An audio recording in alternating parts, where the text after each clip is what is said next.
Review of The Last Frontier. Jason Clarke in an Alaskan Western throwback on Apple TV Plus that quickly turns from fun to tedious. It's Yellow Jackets, but instead of high school soccer players, there are prisoners.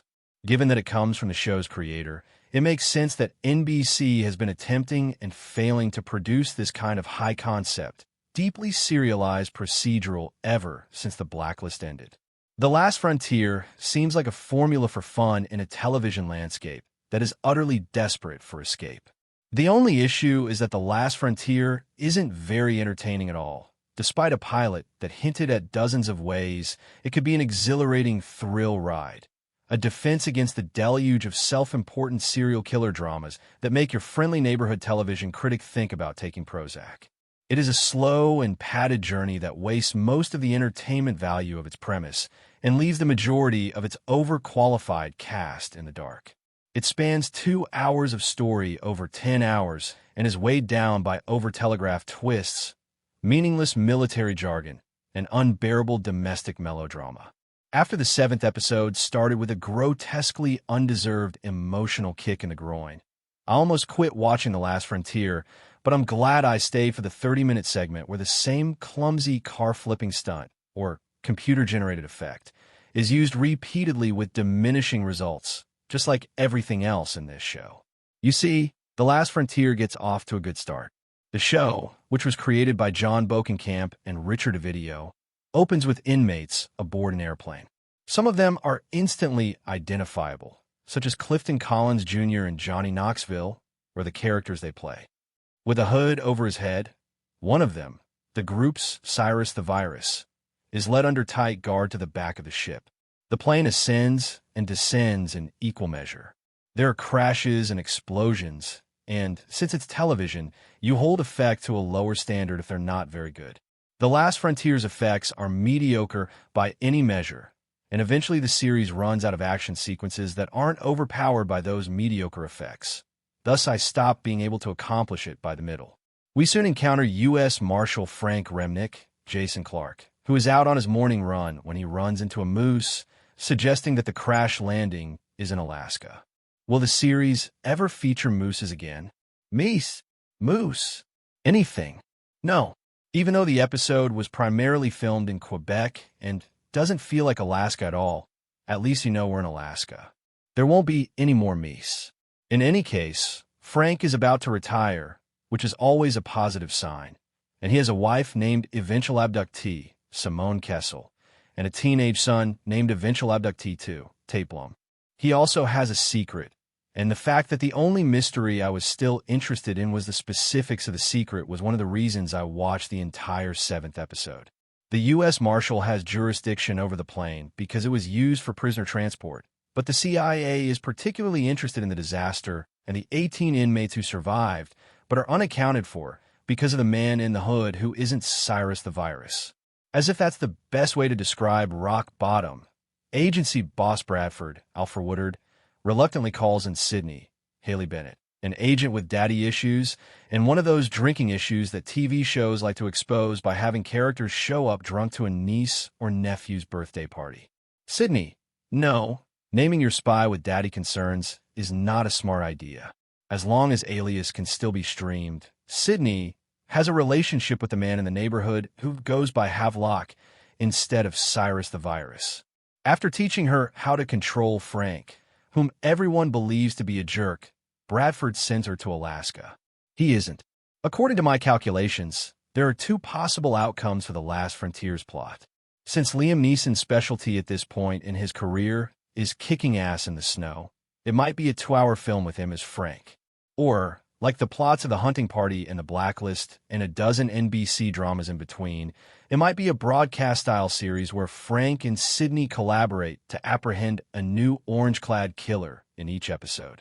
The Last Frontier is obviously not going to be the former, but it is also not the latter. The Last Frontier makes the grave error of continuing to be self-important about the inmates, even when they're portrayed by a number of well-known guest performers. Nothing they do or their fear is particularly amusing. Episodes of The Last Frontier are anything but efficient and fast-paced, which is exactly what this kind of show ought to be.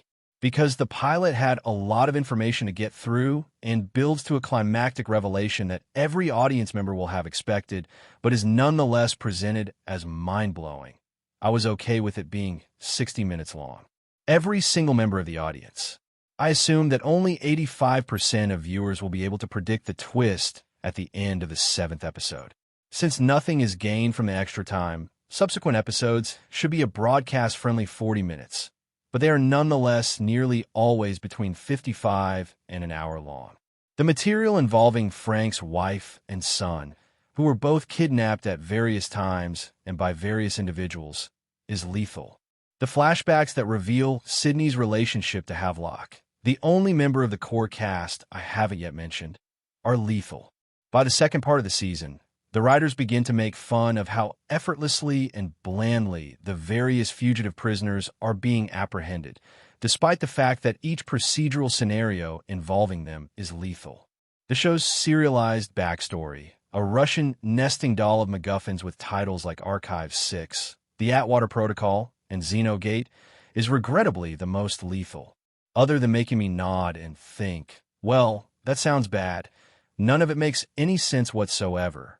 It all has to do with various secret government programs and surveillance state jargon.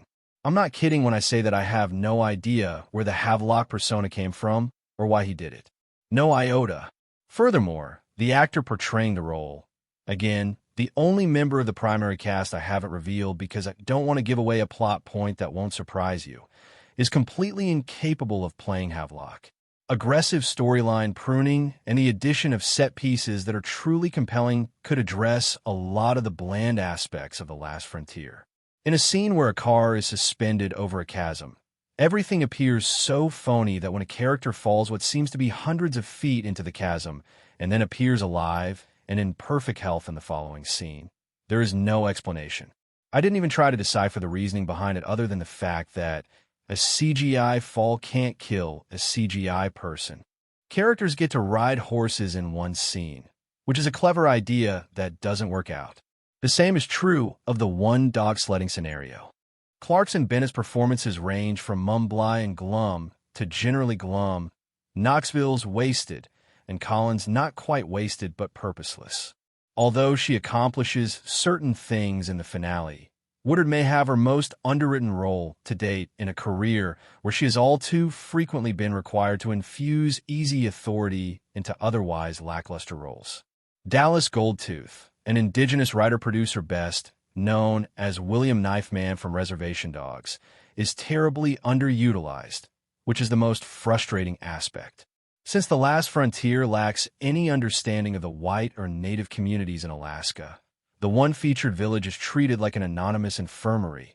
Goldtooth's role as one of Frank's fellow marshals merely alternates between scenes in which he discovers a sullen Frank and asks, "What's wrong, boss?" and scenes in which he imparts bits of wisdom moored by nearly nothing. In the end, the only episodes of The Last Frontier that I would suggest are the pilot and the finale. They're the only ones that have the inventiveness to go along with the entertaining concept. Although a second season is hinted at in the finale, this was my final frontier.